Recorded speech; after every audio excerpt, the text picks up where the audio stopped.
Hey guys, it's Mana here, and we're back with more Lucid9. When we last left off, we had just had a meeting with Mr. Ryuta about how we met Masato, and why Masato feels the need to push us to better ourselves, possibly. And then we ran into Akira, who has dragged us into drama class, or club, not class.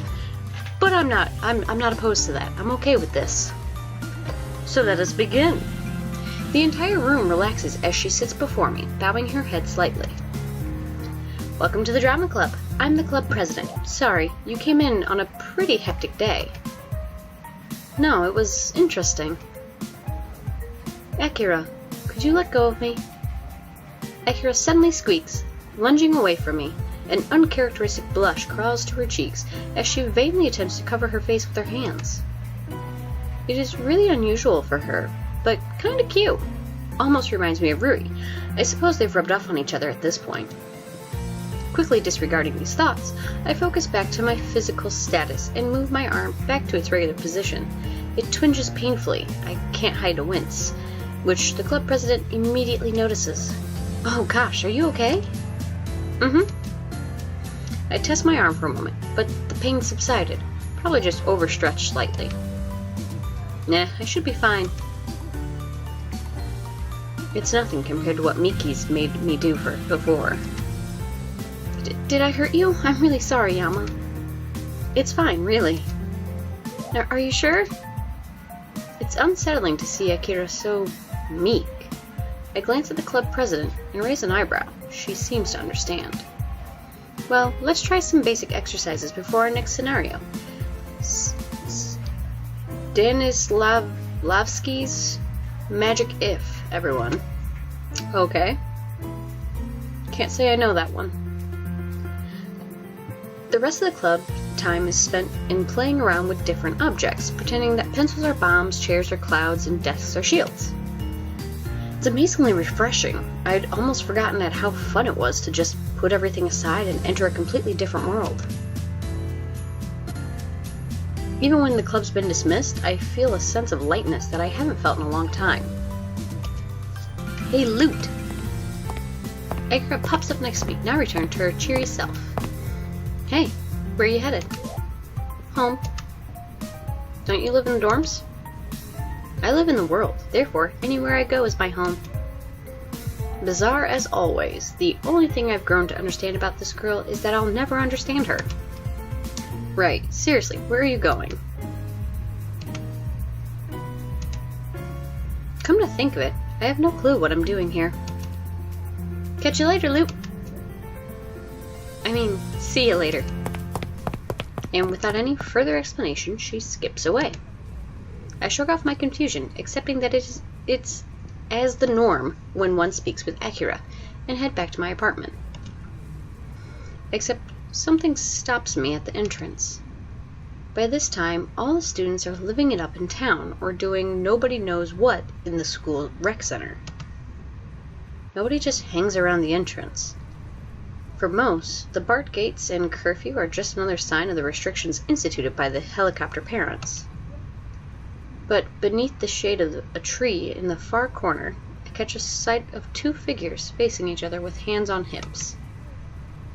I inch forward. The figures are none other than Misaki and Rui, immersed in conversation. Must you keep ignoring me, Rui? Because you've been gone for 4 years, Misaki. We didn't know where you went or even why you had to leave. All these years, Yama and I were left in the dark.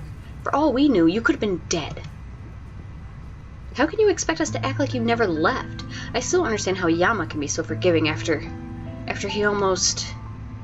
You know what? I'm tired of this. Just don't ever speak to me again, Misaki.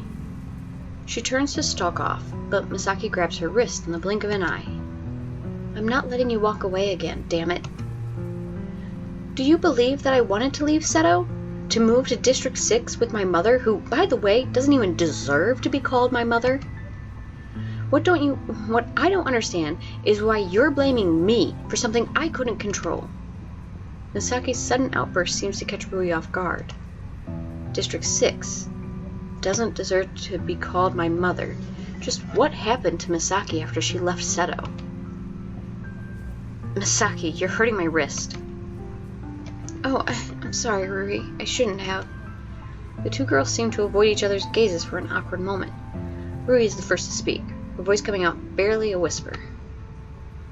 Half a year after you left, we gave up. We thought you'd never contact us again. I was okay, but Yama? He thought that someone had left him, again, forever. He thought that people would just keep leaving him, that no one would stay by his side. He locked himself in his room, pulled himself into a shell. I couldn't reach him. No one could. He didn't trust any of us to stay. Then, I dropped by his house one day, and the medicine cabinet was open, and this huge bottle was gone. You mean? Yeah. You know, hands off his parents have always been.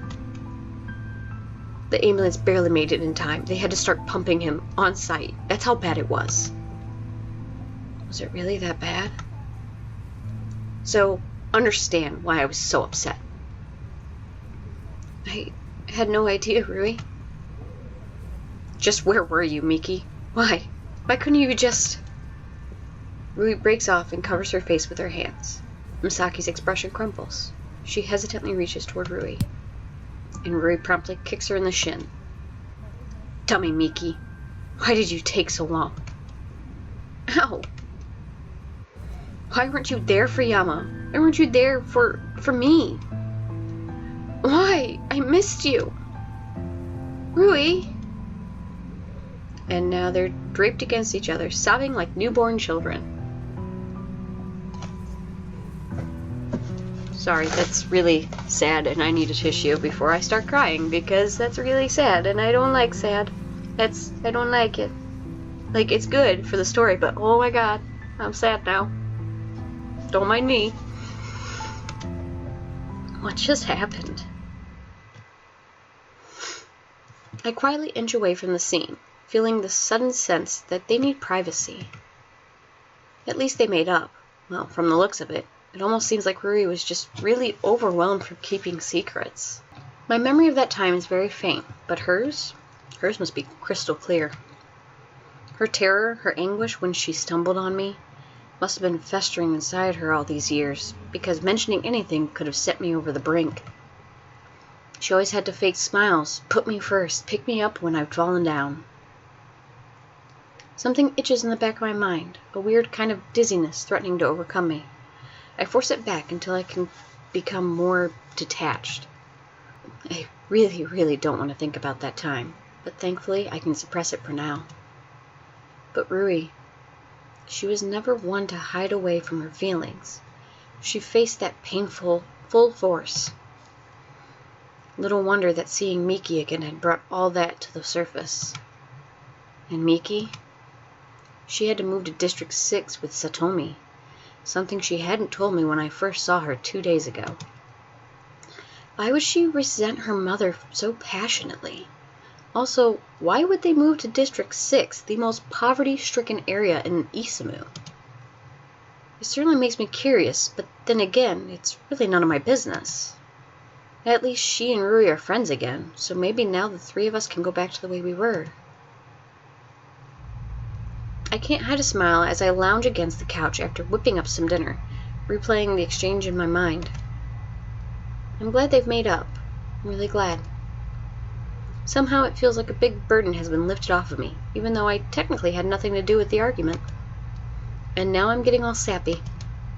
Let's see, what should I do tonight? I want to watch Grover Mecker, because it's kind of weird, but homework seems more important. This is how I would be in real life. Guess I should actually study. Not that I'd ever do it alone. If I'm going to be miserable, I might as well be miserable with someone else. English with Elizabeth, Japanese with Rui, math with Masato, moral studies with Yahiko, science with Misaki, social studies with Akira. Let's go math with Masato. Because Masato is really, really smart. I'd really rather not talk to Masato right now, but he's the only person I know who's better at math than me. Swoop!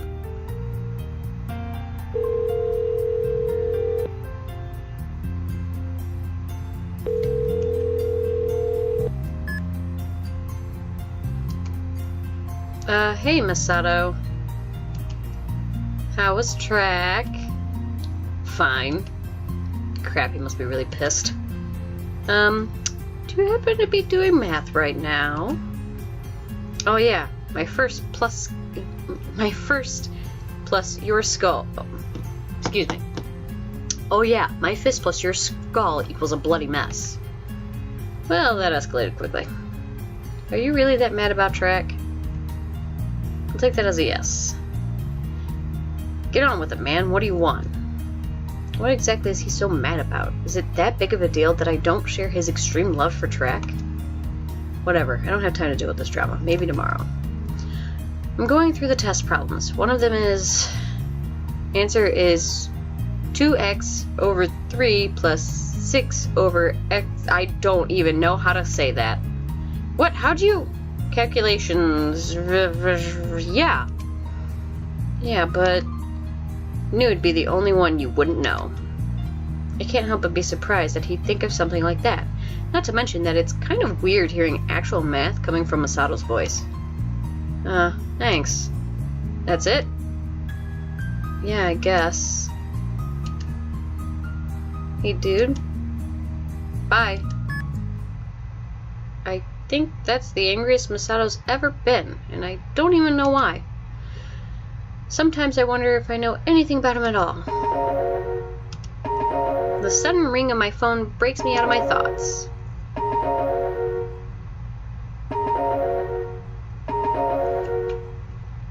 Shigure. Sigh, I'd better answer this one.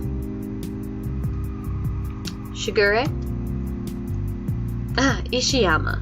A most intriguing circumstance has transpired and necessitates immediate reagency. I'm not going on another little goose chase, if that's what you mean. Oh, I aver that this is of far more exigency than a mere preliminary.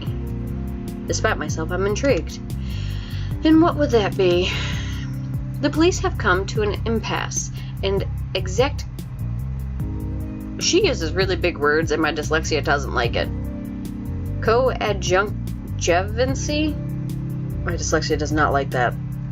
For the recent disappearances within Isamu Imperial Boarding Academy. Are you conversant with these cases? I ruefully think back to the events of the morning. Yeah, I'm somewhat familiar with the recent disappearances. Well, I should hope so, given that you attend the very institution.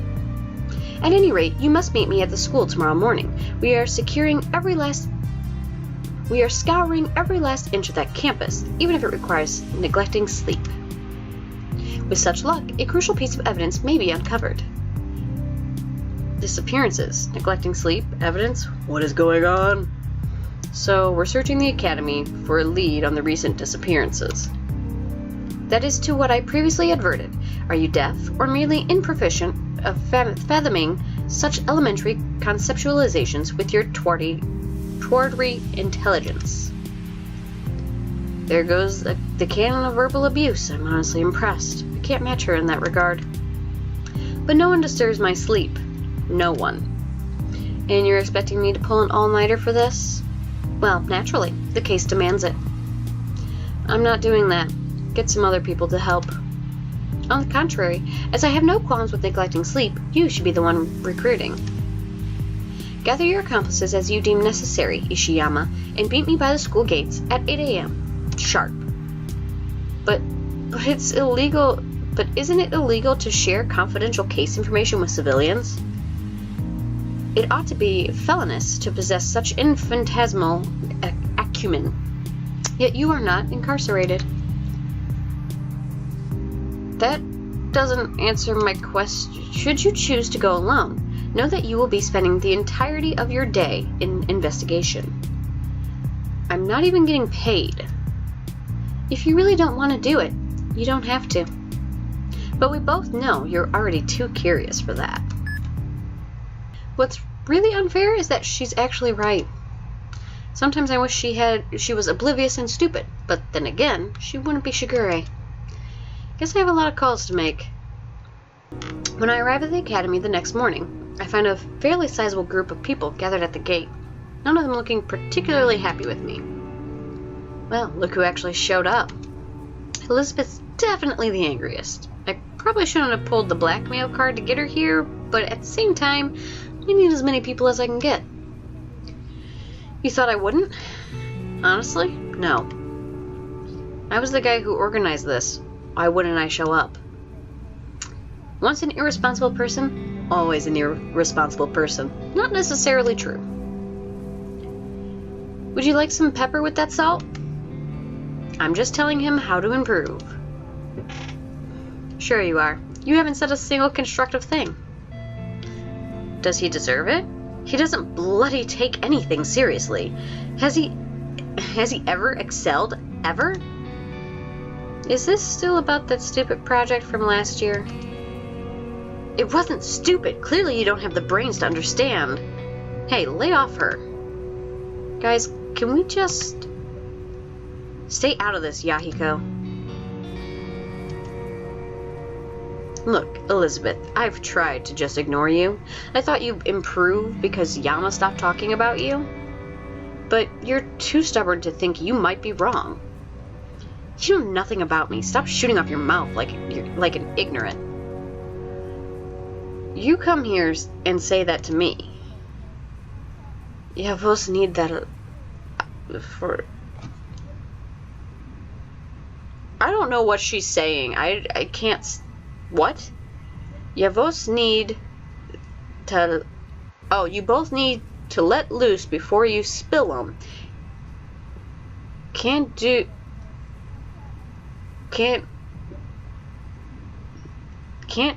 what you do, or you did. I don't fucking know.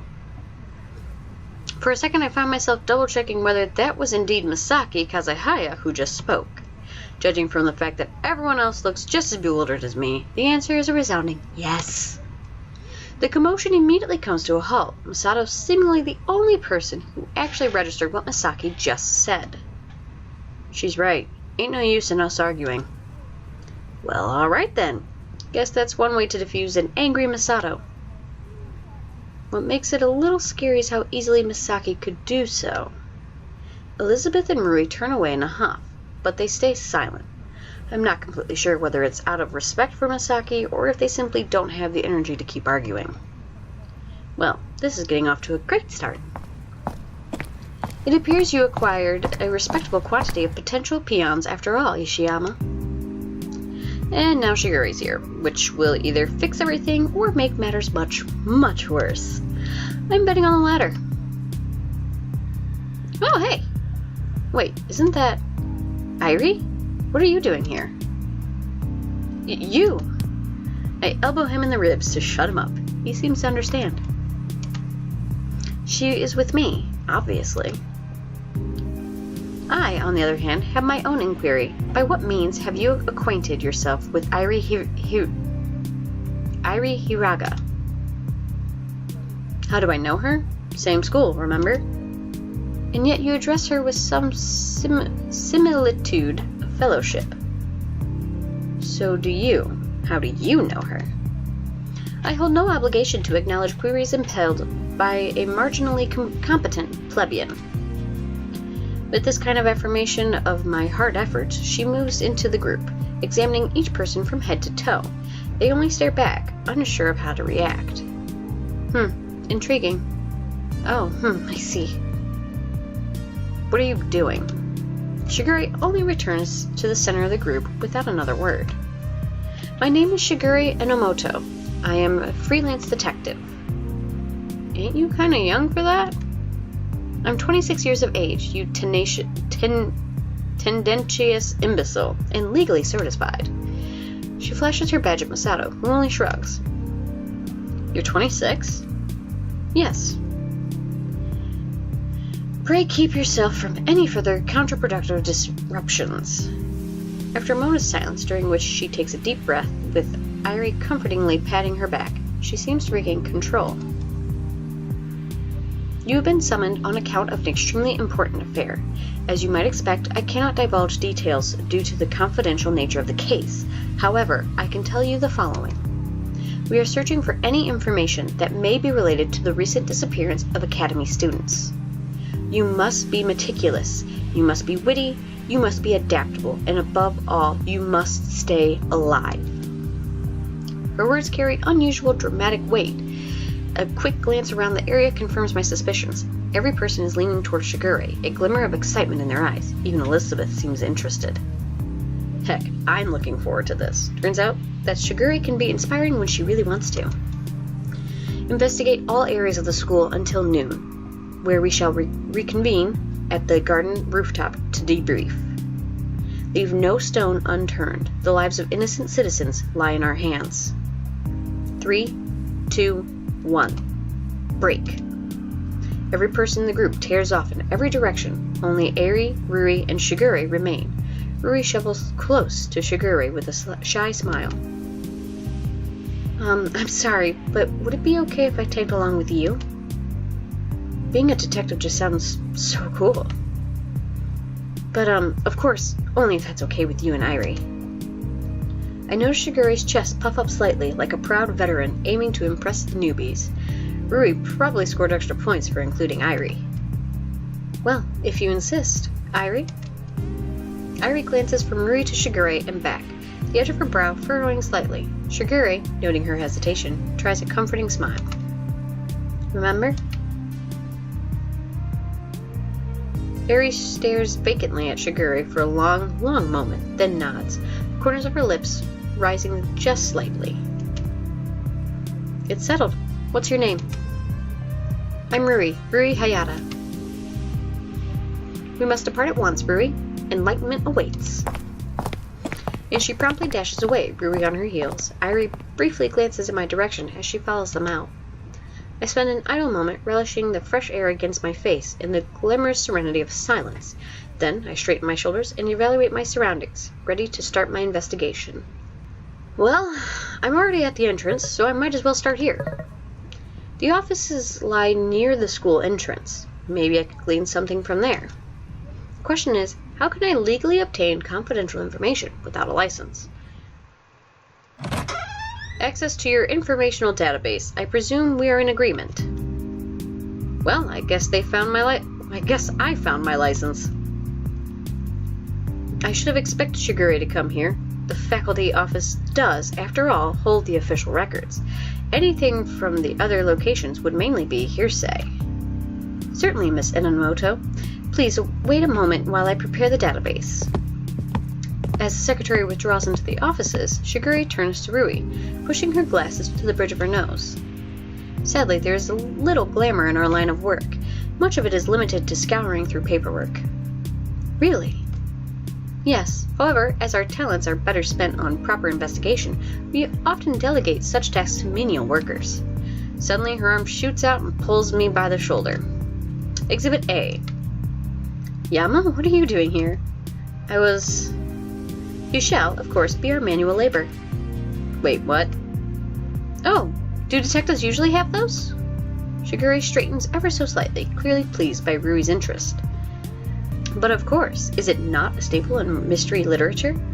The erstwhile sidekick diligently records the many escapades of the capable detective. Wow, being a detective sounds interesting.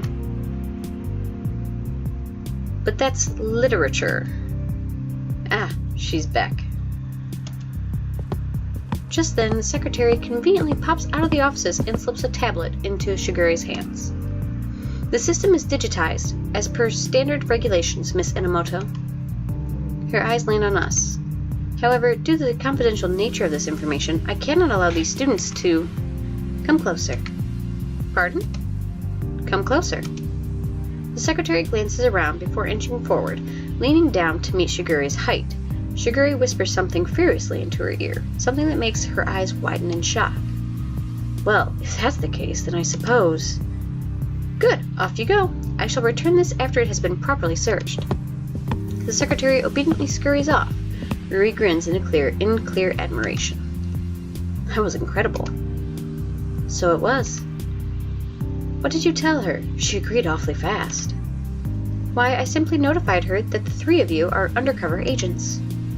And that's why you acted like it was a huge secret? Precisely. I stated that your identities must not be blown for the sake of the nation. Narration is what I've almost said. It's really clever. That, good people, is why it is vitally important to practice one's prowess with language. Manipulation is the key to obtaining information. That doesn't sound very moral. At any rate, we must proceed. Evidence awaits. She dramatically activates the tablet, flipping through the Academy database. The amount of pure information it holds is frankly disturbing. For each student, they not only have basic information, but details filtered from any linked social media accounts. Oh my. Well, protégé, would you like to take a look? I guess if you really... Yes? Rui bolts in front of me, snatching the tablet out of my hands. She eagerly flicks through the tablet as Shigure looks on with a proud smile. Haven't I been working for Shigure for, what, 3 days now? And Rui just met Shigure today. Wait, why do I care? I'd be free if she took the job. No more random assignments, no more verbal abuse. It would be heavenly. Right? Rui suddenly leaps away from the tablet, startling me out of my thoughts. Oh gosh, I did not need to know that about Masato. What? Nothing. I attempt to peer over her shoulder for a closer look, but Shigure promptly swipes the tablet. A good effort, protégé, but you must remember to prioritize the evidence above all else. Had you lost your grip on that tablet, our lead would have been obliterated. Eek! I didn't think of that. It is no big burden, but we must utilize this precious time we have been granted. She begins skimming through the tablet, eyes roving rapidly across the glass surface as she takes in every morsel of information. Yes. Oh, I see. What is it? We have one particularly very telling detail, something that should be addressed before we move on. What? Ishiyama? She flings the tablet unceremoniously in my direction. I'm barely able to catch it in time. So much for prioritizing the evidence above all else. Summarize. Why me? Because you are dragging the group down with your uselessness. But... Summarize. Sir, yes, sir. I dourly scan over the tablet as she hovers over my shoulder, or attempts to, except for her considerable lack of height. Well? I wave away her demands, steadily immersing myself into the data. Apparently, there's already been 3 official disappearances. The first was verified 6 days ago, the second was verified 4 days ago, and the third was verified just yesterday. Midori Mayano, 2nd year, missing for 8 days. Toma Hayashi, 1st year, missing for 5 days. Akane Tsukino, 2nd year, missing for 2 days. Wait, Akane. Why does that name sound familiar? Midori Mayano, Toyoma Hayashi, and Akane Tsukino. There we go. Ishiyama, pray, give us something of marginal benefit before swine take to the air. Yeah. I continue skimming. There doesn't seem to be much connection with the student years, nor their hobbies, grades, or anything really. I guess I should start with the basics and work my way up. Maybe I'll find something. All 3 students are children of wealthy families. Irrelevant. 86% of the Academy student population belongs to families with an income bracket over 25 million yen. They also lived on campus in the dorms, as does a majority of the Academy, faculty included. But here's the weird thing. Even during school break, which was when the first victim, Midori Mayano, disappeared, the Academy enforces curfew to protect both its students and its property. The curfew is something like 11:30 p.m., right, Rui? Yeah. So on-campus students have this curfew at 11:30. All the victims lived on campus, so they would have had to register for curfew. But according to these records, they all disappeared at night, even after registering for curfew. No one's supposed to be able to get in and out after curfew. Just so. Thus, Ishiyama, we have a bit of a quandary on our hands. How did 3 students manage to leave during a time when they could not possibly do so? Leaving after the academy curfew. If they wanted to stay out all night, why lock themselves in at all? Why not just stay out the whole day? If only one student had left after curfew, I could easily wave it away as an exception. Maybe they didn't want to get in trouble, but they really wanted to party or drink or do whatever academy students do. Maybe they had friends to help them out. But 3 in such a short time. Furthermore, it's 3 people who don't seem to have any strong relationship with each other. Excuse me, Miss Enomoto? The secretary pops out of nowhere, looking very stern over her thin-rimmed spectacles. And I'm going to have to call it here because I am all out of time for today, but we will pick up. Oh my gosh, I want to know what's going on. It just got so intense so quickly, and I'm so excited. But we have to stop, and I don't want to, but we have to. So, we will pick up here when we come back next week, guys. I'm so excited to see what happens. I'm logging off now. I'll see you guys later. And remember to do something nice for a stranger today. You may just save a life. Bye!